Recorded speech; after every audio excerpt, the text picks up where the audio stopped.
Sagrada Familia adalah sebuah gereja Katolik besar yang terletak di Barcelona, Spanyol.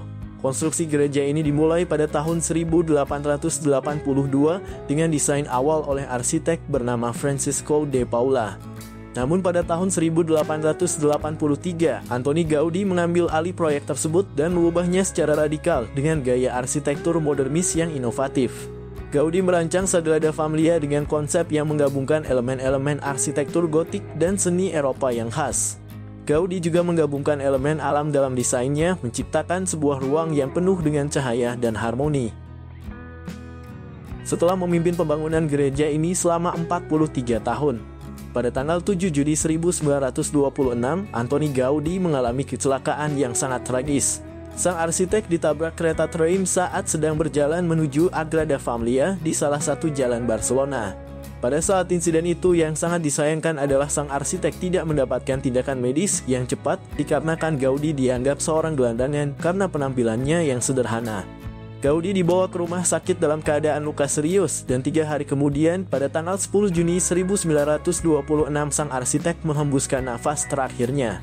Ia dimakamkan di dalam Sagrada Familia di ruang bawah tanah yang kini menjadi tempat peristirahatan terakhirnya.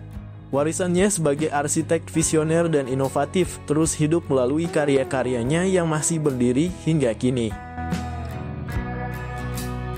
Hingga kini Sagrada Familia tetap menjadi salah satu karya arsitektur paling kompleks dan indah di Eropa yang merupakan hasil dari visi kreatif seorang Antoni Gaudi. Gereja megah ini memiliki 3 fasad utama, masing-masing memiliki makna religius mendalam.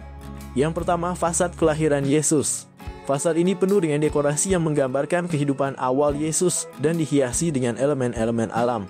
Bagian ini sebagian besar dikerjakan selama masa hidup Gaudi. Fasad kedua yaitu fasad sengsara. Menggambarkan penderitaan dan kematian Yesus, fasad ini memiliki desain yang lebih sederhana dan geometris dengan garis-garis yang tajam dan bayangan yang dramatis. Fasad yang ketiga adalah fasad kemuliaan. Fasad ini merupakan pintu masuk utama dan menggambarkan kebangkitan Yesus dan kemuliaan Tuhan. Fasad ini masih dalam tahap konstruksi dan akan menjadi yang terbesar dan paling rumit dari ketiganya. Sagrada Familia direncanakan memiliki 18 menara. Masing-masing melambangkan sosok penting dalam kekristenan, yaitu terdiri dari 12 menara melambangkan para rasul, 4 menara melambangkan para penginjil, 1 menara melambangkan Bunda Maria, dan 1 menara tertinggi melambangkan Yesus Kristus.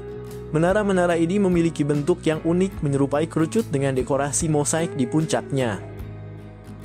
Untuk desain dalam bangunannya, interior Sagrada Familia adalah cerminan dari visi Antoni Gaudi yang menggabungkan arsitektur dengan elemen-elemen alam dan simbolisme religius, di mana interiornya dirancang menyerupai hutan dengan pilar-pilar yang bercabang seperti pohon untuk menopang langit-langit.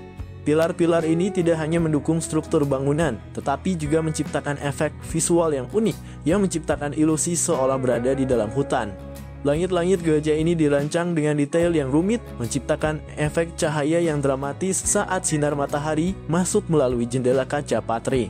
Jendela kaca patri di Sagrada Familia menampilkan berbagai warna dan pola yang indah. Jendela-jendela ini dirancang untuk menangkap dan memantulkan cahaya yang menciptakan suasana yang penuh warna yang dinamis di dalam gereja. Setiap jendela memiliki tema dan simbolisme religius mencerminkan kisah-kisah dari Alkitab dan kehidupan Yesus. Sagrada Familia dikenal karena proses pembangunannya yang panjang dan belum selesai hingga sekarang. Meskipun Antoni Gaudi meninggal pada tahun 1926, konstruksi Sagrada Familia terus berlanjut, di mana gereja ini telah mengalami banyak tantangan dalam proses pembangunannya, termasuk perang saudara Spanyol yang menyebabkan kerusakan pada beberapa bagian bangunan aslinya. Namun berkat teknologi modern dan bantuan dana dari donasi beberapa pihak, konstruksi bangunan ini terus berlanjut dengan target penyelesaian pada tahun 2026 yang bertepatan dengan peringatan 100 tahun kematian Gaudi. Sagrada Familia juga merupakan salah satu karya arsitektur paling luar biasa dan ambisius di dunia. Karena meskipun pembangunannya belum selesai, gereja ini sudah menjadi simbol keindahan, inovasi dan iman yang mendalam, di mana gereja ini menarik jutaan pengunjung setiap tahunnya yang datang untuk menikmati keindahan arsitekturnya dan merenungkan makna mendalam di balik setiap elemen desainnya. Bangunan ini tidak hanya merupakan situs wisata yang populer, tetapi juga memiliki makna religius yang mendalam bagi banyak orang, terutama bagi umat Kristiani, di mana gereja ini juga ditetapkan sebagai basilika kecil oleh Paus Benediktus XVI pada tahun 2010 yang lalu. Oke sahabat, itulah paparan singkat saya tentang bangunan yang sangat terkenal di Eropa ini. Sebuah karya Antoni Gaudi ini tidak hanya menjadi ikon arsitektur modern Eropa, tetapi juga sebuah simbol kejeniusan dan dedikasi dari mendiang Gaudi yang akan terus hidup dalam setiap batu yang diletakkan. Akhir kata dari saya, salam sehat, salam hormat, dan salam bahagia.